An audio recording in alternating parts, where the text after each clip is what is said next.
All right, so here, as I mentioned, your body is the origin site for everything that you want to call into existence, both within you and outside of you. And I want to offer that I think areas that we can all continue to develop, grow, and mature in is our self-sovereignty, our ability to be in relationship, and our power, knowing our power, knowing how to channel our power, including our energy, including our ability to sustain our actions, to not fatigue, right? Our power to overcome challenges. So if we can invite ourselves into seeing our body as this gift of an origin site, a playground, a safe space for us to develop everything that we want to create and that everything that we want to see in the world, I think that you'll start to notice a lot of things shifting for you, okay? Let's explore a little bit more deeply into these three circles. Start with sovereignty, okay? And we've been talking a lot about sovereignty. So when I use the word sovereignty, I'm talking about our agency, our choice, our autonomy, right? Our self-determination. So really it lies in your will, your understanding of yourself as having choice. And again, I say this in the context of oppression, in the context of living a lifetime in systems that try to strip that autonomy and agency away from us, we still have sovereignty. And I want you to deepen your awareness and your relationship with the sovereignty, especially as the paradigm shifting, justice minded people that we are. Okay, so let's bring our self inquiry now into this layer of our sovereignty within our body. These are in your workbook for this week.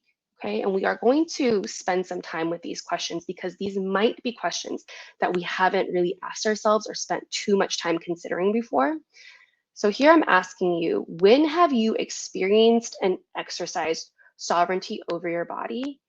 And then let's balance that inquiry. Sometimes the entry point is, more accessible to us over here. Like, oh yeah, I can easily think of the times when I have exercised sovereignty. Or sometimes our entry point into our awareness is when we realize that there have been moments where we've abdicated, where we've forfeited our sovereignty in and over our body. Okay, so I'm really asking you to start to think of moments, evidence, memories.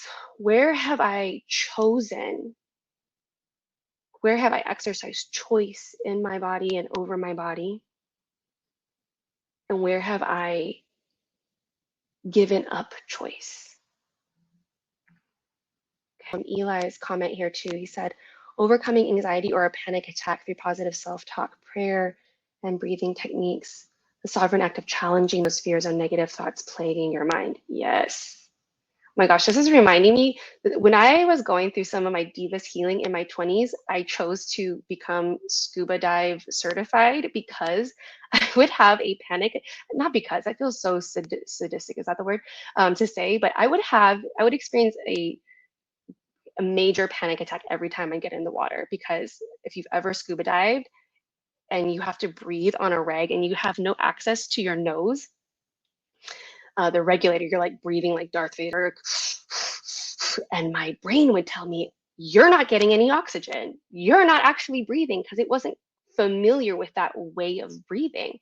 And in the panic attacks underwater, without the ability to surface, because if you surface too quickly, when you're scuba diving, it's the craziest sport. If you surface too quickly, you could actually make yourself very sick or even die. And so you have to negotiate with yourself.